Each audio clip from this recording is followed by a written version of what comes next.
Bienvenidos a un nuevo episodio de Fe en Acción. Hoy vamos a tocar o vamos a hablar de lo que toca el corazón de nuestra iglesia.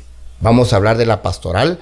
Para eso tenemos a nuestro párroco, ¿verdad? O al sacerdote Juan Francisco Molina de Toledo, Ohio. Padre, sea bienvenido a nuestro podcast. Muchas gracias por la invitación que me han hecho. Estoy aquí. Pues la semana pasada hablamos de esta posibilidad y me da tanto gusto porque no sabía que tenían esta iniciativa tan hermosa, creo yo. Y además de eso, también tenemos un poco de conocimiento, de experiencia, y creo yo que esto nos edifica a tanto los que estamos acá como también a quienes, por gracia de Dios, nos están escuchando. De modo que me da mucho gusto estar con ustedes. Un saludo a todos y a todas, y espero que a ustedes también les guste, como nos gusta a nosotros también. Bien. Padre, ¿usted cuántos años lleva en la iglesia de Toledo? ¿Y cómo se llama la iglesia, padre? Fíjense que yo vine hace aproximadamente 20 años. Salí de El Salvador para la diócesis de Toledo, en el estado de Ohio. Muy bien. Estaba mi amigo, también un guatemalteco como tú, empleado en esa diócesis, a quien yo había conocido en el estado de Utah cuando yo estaba envuelto en la evangelización a través de comunidades eclesiales que estábamos fomentando. Y sucede que allá conocí a él. Él se movió de Utah hacia Toledo, y allí fue como él me conectó y me invitó a venir para el estado de Ohio. No tenía idea yo del estado de Ohio, del ambiente, del tipo de gente que hay, pues había estado en otras diócesis, pero no en el estado de Ohio. Fue así como llegué yo a Toledo, en el estado de Ohio. Soy el único cura hispano que hay. Wow. Los demás son todos americanos. Algunos de ellos hablan español, y estamos atendiendo una diócesis con una extensión de 19 condados, y es del tamaño como de El Salvador, para que tengas una idea cuánto de extensión es la diócesis. Una diócesis grande, padre, pero realmente qué bendición, especialmente que haya llegado, ¿no? Un párroco, un sacerdote totalmente hispano, ¿verdad? Sí, estábamos allí. Ahí la mayoría de la población existente es población mexicana, gente que emigró del estado de Texas hacia Ohio en busca de, pues igual que todos, nos buscamos trabajo, ver cómo nos ganamos el pan del día, y emigraban por temporadas y se fueron quedando los hijos, las hijas, y después se quedaron ellos, los adultos. De modo que hoy, a esta altura, 20 años después, ya habemos pueblo de otras nacionalidades. No todos son mexicanos ya. Ya vemos pueblo de otras comunidades, nacionalidades, gente que ha emigrado, algunos más nuevos, otros más antiguos, pero me ha ayudado 20 años seguidos, me ha ayudado a conocer mucho a la gente. Muy bien, padre. Qué bonito, y por eso vamos a hablar ahora de la pastoral. Padre, realmente, ¿qué es una pastoral? Cuando yo llegué a la diócesis de Toledo, venía para una oficina que se llama Oficina de Pastoral Hispana. Ajá. Tenía que ver, como lo dice el nombre mismo, el enfoque estaba colocado sobre los hispanos.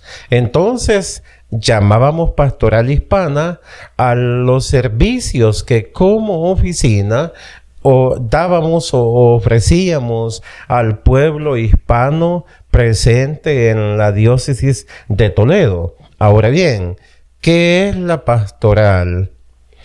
Hay un salmo que yo, que soy un cura, hago muchas misas de difuntos, ¿me explico? Y casi siempre me he dado cuenta yo que cuando la gente pide la misa de difunto, le gusta este salmo que dice así: el Señor es mi pastor, nada me falta.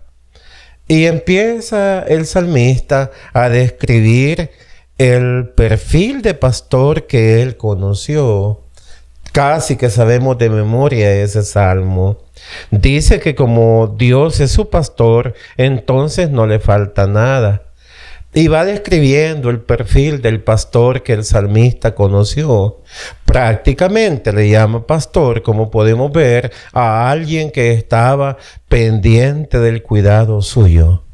Entonces, basándonos o inspirándonos en este salmo, podemos decir que pastoral es el cuidado que se le tiene al pueblo, a la comunidad o al sector que uno opta por atender. De modo que esa es la pastoral, el cuidado, el acompañamiento, el servicio, la atención que se le da a la comunidad que uno atiende o sirve. Padre, del salmo que usted está hablando, habla del pastor. Y realmente el pastor tiene una inteligencia para poder cuidar las ovejas o las vacas. Y realmente también sabe dónde están los mejores pastos.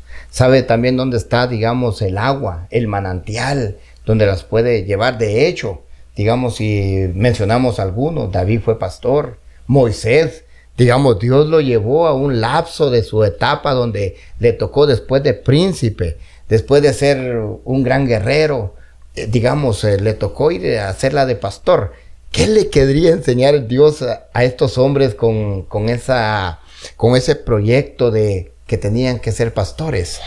Es interesante, ¿no? Porque todos sabemos la palabra que la experiencia que tenemos, toda esa gente que estás mencionando es gente que sabe del cuidado. Todo tiene que ver con el cuidado. El Papa Francisco le encantaba a él mencionar que estamos donde estamos porque alguien nos cuidó. De modo que, si se fija, todos cuantos usted ha mencionado, Moisés para adelante, es gente que tenía experiencia en el cuidado de animales, ¿no? Sí. Y es bien interesante porque algunas veces el concepto que tenemos de animal en la etapa primera de uno, pues es un concepto un poquito, pues igual, lo vemos como animales. En este país aprendemos que los animales casi se ven como humanos, ¿no? Por ejemplo, allí en la comunidad hay una señora que va a la misa y va con su mascota. Está en la misa y la mascota, todo el mundo la ve como alguien, no como un animal, ¿no? De modo que la visión de animal que tenemos ha cambiado acá también. Hemos aprendido a que los animales son como seres humanos también. Entonces, digo esto yo porque para decir pues que en eso consiste la pastoral, en el cuidado que se tiene de los demás. Padre, hablando sobre la pastoral, digamos, sé que usted tiene mucha experiencia, ya luego lo vamos a mencionar. Digamos, ¿cómo ve usted, digamos, o cómo funciona la pastoral dentro de la iglesia y la sociedad? La pastoral tiene sus áreas múltiples porque tiene que ver con las distintas clases de población que uno haya en la comunidad.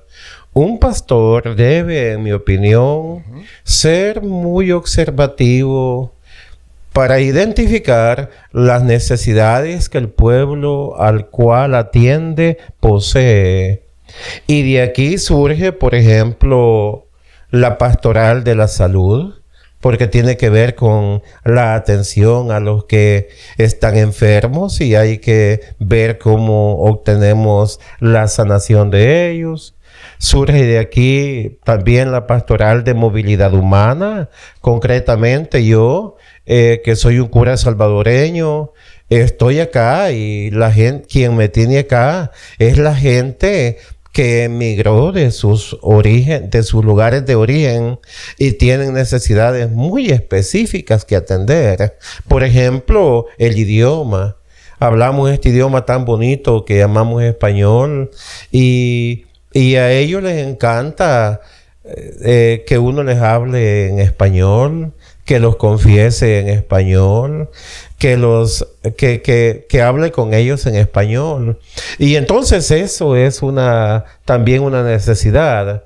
Y existen así las múltiples pastorales, por ejemplo, pastoral de la familia, que tiene que ver con el acompañamiento a las familias ante sus desafíos que ellos se enfrentan, tanto como familia, con sus niños, sus niñas, como también con su vida de pareja, ¿no?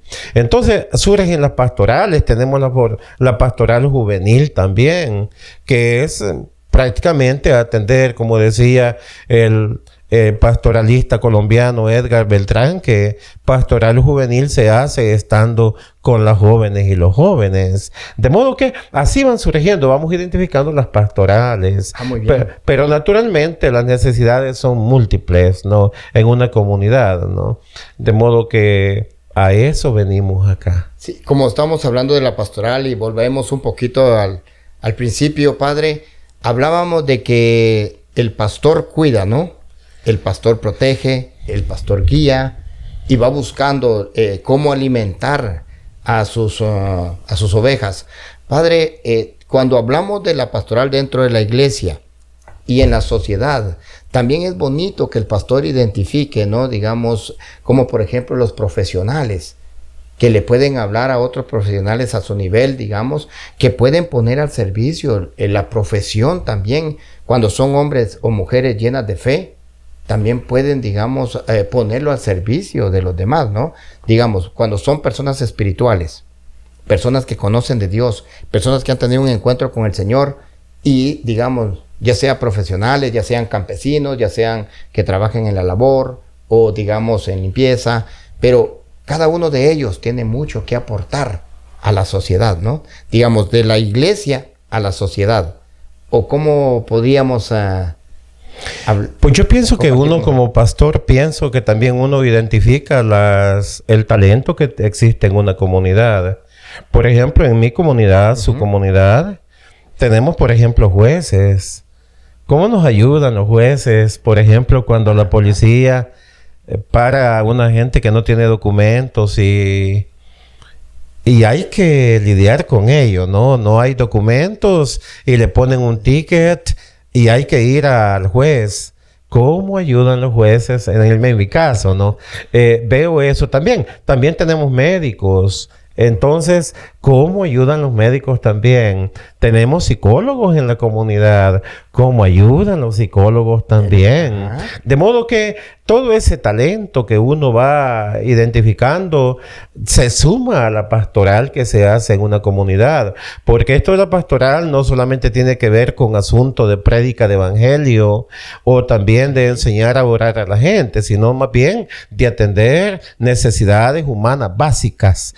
De tal forma que la vida al pueblo no se le haga pesada. Muy bien. Creo yo. Padre, cuando usted llega a Toledo, Ohio, en una oportunidad compartía, digamos, de que sale a su primera misa. Y creo que le impactó ver muy poquita gente, ¿no? Hispana. Lo que pasa es que Toledo, así como yo lo he expresado al inicio de este momento que estamos viviendo acá, es una diócesis muy, muy extensa. 19 condados es bastante. Allí hay espacio para que, como decía mi abuela, hagamos micos y pericos, ¿no? Entonces, ahora bien, el asunto es que cuando yo llegué, como he dicho también, que soy el único cura latino que hay, entonces no existían las misas en español en las comunidades. Y para ello me invitaron a mí. Bien definido el objetivo.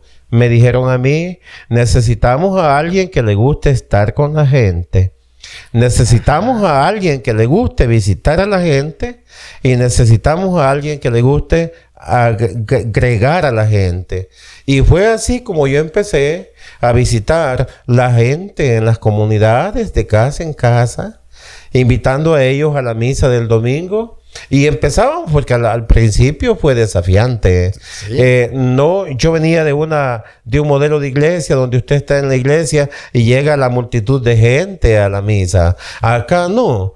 hay que uno vivir el proyecto de un modo distinto. Hay que convocar a la gente, invitar a la gente, estar con ellos en grupos chicos y de allí comenzar la etapa que llamamos en pastoral de nucleación. Es decir, invitar más gente, más gente, más gente, de modo que el que va a la misa se vuelva un agente multiplicador, invitando a los demás. Aprendí yo que iglesia que invita es iglesia que no muere. ¿Me explicó? Entonces, comenzamos nosotros de ese modo. Fue un proceso largo. Me pasé 5 años así. Después de 5 años, sí, yo sentí que ya estaba cansado de ello y me pidió el obispo que le atienda una comunidad. Ya tengo casi 16 años en esa comunidad también.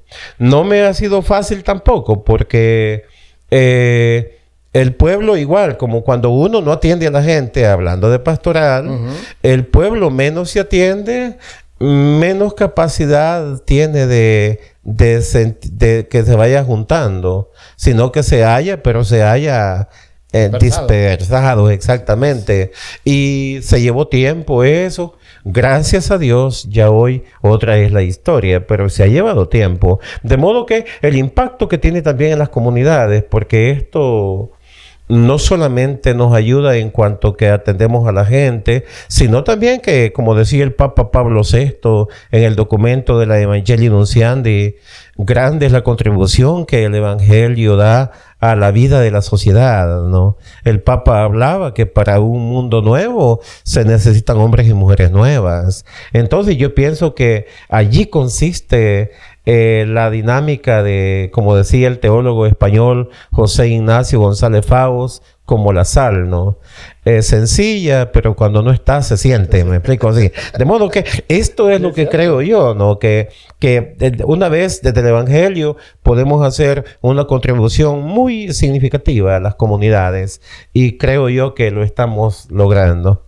Sí, padre, realmente yo recuerdo que cuando nos conocimos, usted iba a las fincas donde estaban los campesinos, a las fincas donde estaban los que ordeñaban, y ahí les hacía misas, ¿no? O llevaba este servicio. Así fue mi trabajo al principio. Manejaba hasta 1 hora, 2 horas, ¿no? Para poder Toledo hay que manejar mucho para hacer la pastoral. No se puede ser un cura de oficina. No es eso el perfil que se necesita. Muy bien. Se necesita alguien con sentido de misión, que no le tenga miedo a la distancia.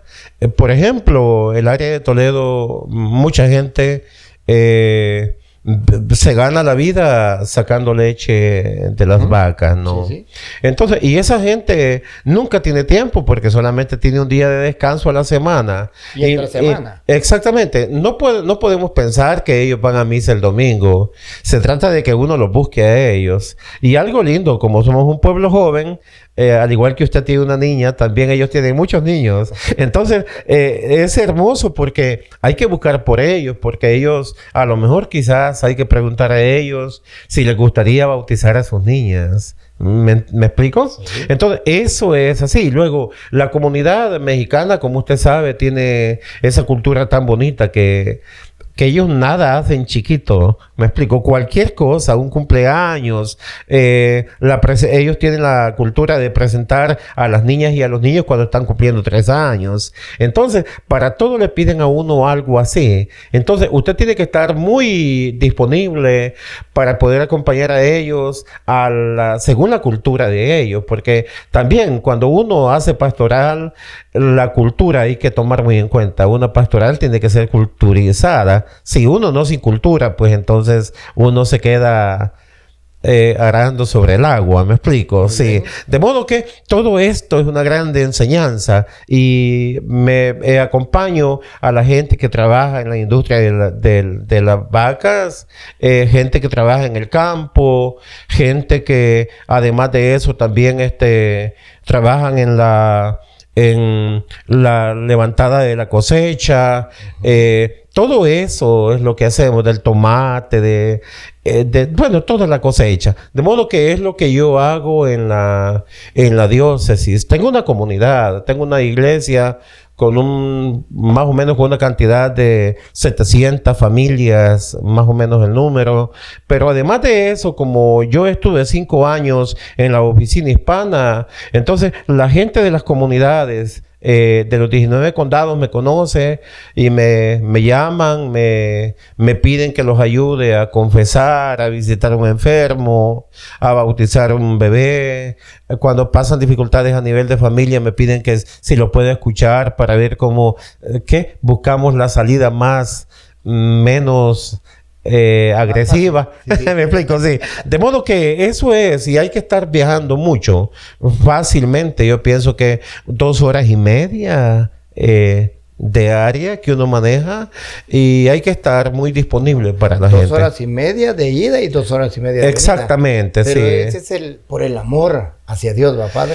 Lo que pasa es que también usted y yo somos gente migrante. La experiencia de ser migrante nos ha enseñado a ser muy sensibles ante la necesidad de la gente. Lo vivimos todos. Todo migrante sabe que es pasar limitaciones. Y al igual que ustedes las viven, también yo las paso, porque igual soy el único cura latino. Y entonces esto significa de que yo debo de estar igual viviendo la vida al nivel del piso de la gente, porque una vez me despegue del piso, pues ya voy a volar y ahí ya no me conviene. Yo recuerdo, padre, cuando usted venía, digamos, de Toledo a Detroit, y digamos, estamos hablando de casi 1 hora, ¿no? 1 hora de viaje de Toledo a Detroit, sí. Y usted venía, digamos, con el anhelo de conocer la renovación, con el anhelo de llevar también, no solo a los diferentes ministerios, ¿no?